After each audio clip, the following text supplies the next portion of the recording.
Let's get drunk! No, I know, but I need you to stay awake, okay?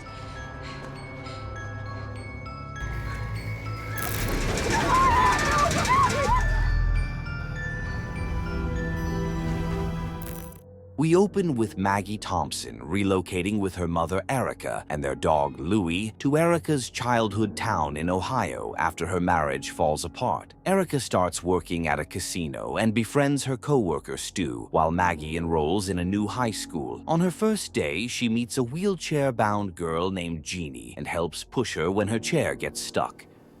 Your lifesaver. Yeah, you too.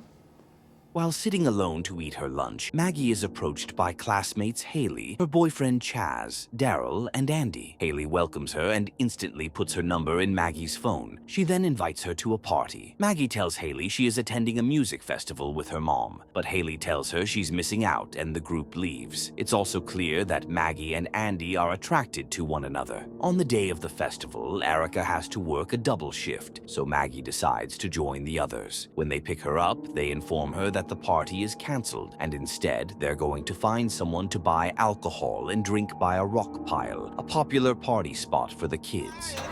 Let's get drunk! The teens head to a liquor store and unsuccessfully try to convince adults to help them. Daryl, who was the one asking the adults, is fed up and asks for someone else to do it. Since Maggie is the new kid in town, no one will recognize her and therefore won't be in trouble, so they vote for her. After stepping out of the van, Maggie notices a woman, Sue Ann Ellington, walking a three-legged dog. She approaches Sue Ann for assistance, but Sue Ann initially declines until she sees the van Andy is driving, which has a Hawkins logo from the company owned by Andy's father. Still, she tells Andy she wouldn't be able to live with herself if he got into an accident. Andy assures her not to worry as he doesn't drink. He also mentions the rock pile, and Sue Ann is enthusiastic, saying she used to hang out there with her friends when she was young. So, Sue Ann agrees to help and buys alcohol for the teens. Later, she goes to her job as a vet technician, where she looks the teens up on the internet to find the company's number. Meanwhile, the teens reach the rock pile, and Maggie and Andy take a second to talk about her new town. Getting back to Sue Ann, she makes the call, which reaches Andy's father, Ben, while he is receiving oral sex from his girlfriend, Mercedes. Sue Ann, without revealing her identity, tells Ben that his son is drinking, just before being reprimanded by her boss, Dr. Brooks. Stay off your damn phone.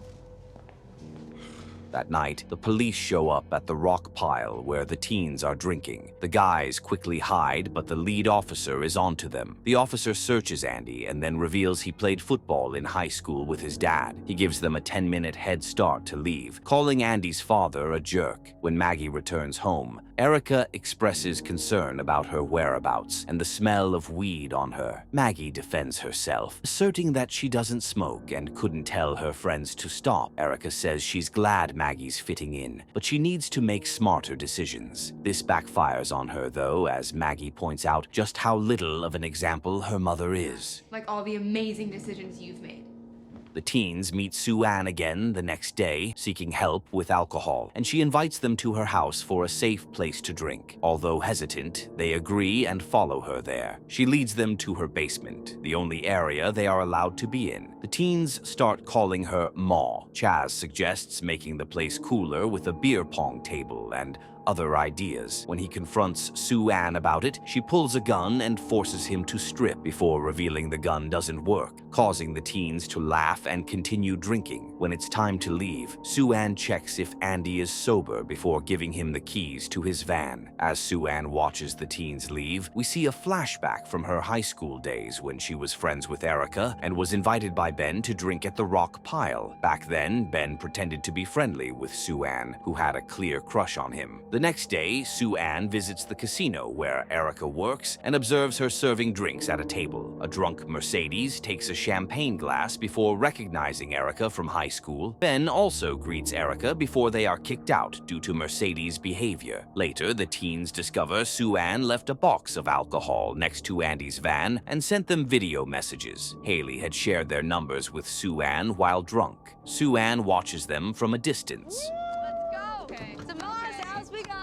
Oh, get Other teens from the neighborhood begin to frequent Sue-Ann's basement to party. A thumping noise is heard from upstairs, and Sue-Ann claims it's a malfunctioning ice machine. Haley needs to use the bathroom, but the one in the basement is occupied, so she breaks Sue-Ann's rule and goes upstairs with Maggie. While Maggie waits outside the bathroom, she overhears Sue-Ann angrily scolding someone about being loud. Maggie tries to get Haley out, but Sue-Ann catches them and forcefully pushes them against the wall. The girls rush to get the guys and they leave. The next morning, Maggie wakes up to numerous apologetic texts from Sue-Ann, and Haley says she received the same. Sue-Ann corners the teens at school and invites them to hang out. They all decline uncomfortably. Haley tells Sue-Ann to find a man and stop seeking attention, which enrages Sue-Ann. Later, Sue-Ann tries to get another group of teens to come over, but they throw a beer can at her car and mock her. At school, Andy asks Maggie out, and she agrees. They later go to Sue-Ann's house for a birthday party for their friend, Stephanie. Sue-Ann warns Maggie that Andy may only want her for sex, but Maggie ignores her and kisses Andy. Sue-Ann approaches them with shots, and Maggie reluctantly accepts them at Stephanie's request. Maggie begins to feel dizzy and passes out. She wakes up the next morning in her bed with no memory of getting home. She also has bruises on her knees and is missing her earrings. The teens block Sue-Ann on social media, but Haley mistakenly sends a video message to all her contacts, including Sue-Ann. Sue-Ann gets a new number and continues to message the teens, shifting from playful to angry, and then to a tearful plea for them to meet her at the rock pile. The teens arrive and find Sue-Ann there, where she apologizes for her behavior and reveals that she has pancreatic cancer. The guys feel sympathy for her, but Haley notices that Sue-Ann is wearing Stephanie's bracelet. She points this out to Maggie, and they both realize that their own jewelry is missing. We're in bumfuck, dumbass. Nobody's gonna see us. Maggie and Haley sneak into Sue-Ann's house and head upstairs to search for their jewelry. They enter her bedroom and discover numerous photos of them, along with her yearbook, where pictures of Erica and Ben are openly displayed. The girls are startled when Jeannie appears, revealing that she can walk and is actually Sue-Ann's daughter. Jeannie explains that her mother has been keeping her out of school, claiming she is too ill to go out. When Sue-Ann arrives home, Jeannie gives the girls a chance to escape. Once Sue-Ann goes to Jeannie's room, she administers a sedative and dismisses Jeannie's request to return to school. Later, Maggie tells Andy she doesn't want to go to Sue-Ann's house anymore, and she doesn't want him there either. At work, Sue-Ann has an encounter with Ben, who came looking for a new vet spot as his old one moved to Florida. He says they should catch up and invites her to grab food. When they meet, he informs her that he put a tracker in the van Andy drives and presses her about why Andy has been visiting her house. Ben accuses Sue-Ann of trying to get revenge on him, cruelly calling her a loser and threatening to kill her if it happens again. Maggie comes home to find Sue-Ann visiting Erica after running into her at the casino, pretending to be an old friend. But Maggie is clearly uneasy. After she leaves, a flashback reveals that young Sue-Ann was invited by Ben to the janitor's closet, where she was led to believe they were about to be intimate. However, it turned out to be a prank, and she was humiliated in front of their classmates. In the present, Sue-Ann drives home furiously, but when she spots Mercedes jogging, she deliberately crashes into her. She later steals a tranquilizer from her job and kills Dr. Brooks. Maggie hears Louis in distress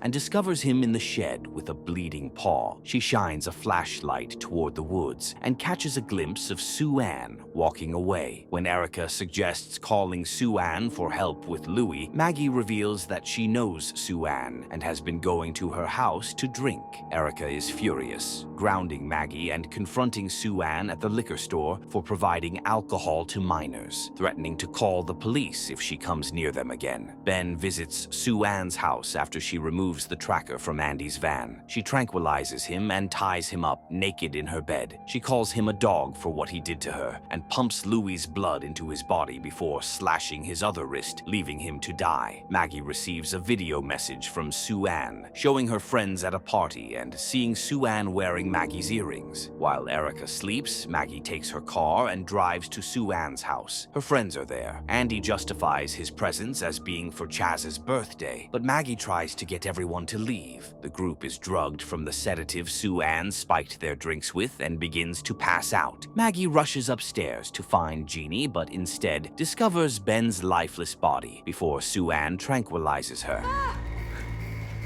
Maggie wakes up in the basement, where she and her friends are all bound by collars around their necks. Everyone else is unconscious except Ashley, but Maggie urges her to pretend to stay knocked out. Sue-Ann comes downstairs and takes the unconscious teens to do things with them. She presses a hot iron onto Chaz's stomach, stitches Haley's mouth shut, and paints Daryl's face white. Andy wakes up and tries to help Maggie by pretending to be interested in Sue-Ann. They kiss, but Sue-Ann sees through the deception and stabs Andy in the side. Ashley panics and tries to run, but Sue-Ann knocks her out with a blow to the head, seemingly killing her. Upstairs, a police officer arrives to investigate, noticing multiple cars and beer cans outside. Maggie tries to get his attention, but when the officer sees Jeannie, he assumes it's her. As he turns to leave, Maggie cries out, prompting Sue-Ann to shoot and kill the officer before forcing Jeannie to help her drag his body inside. Sue-Ann returns to the basement and forces Maggie to take a yearbook photo of her with the unconscious teens. She then attempts to hang Maggie, but Jeannie cries out, claiming the officer is still alive. This turns out to be a trick, as Jeannie hits her mother with a pan, knocking her out and starting a fire. Jeannie frees Maggie and they help the others escape. They attempt to flee, but the basement door is locked. However, Erica, noticing Maggie's disappearance, calls Stu for help and they rescue the teens. They carry Andy outside, but Maggie and Erica try to save Jeannie as Sue-Ann drags her away. Sue-Ann taunts them, still holding her grudge against Erica for not defending her. She apologizes for it, but Sue-Ann is indifferent. Maggie grabs a knife and stabs Sue-Ann in her side. I am not weak.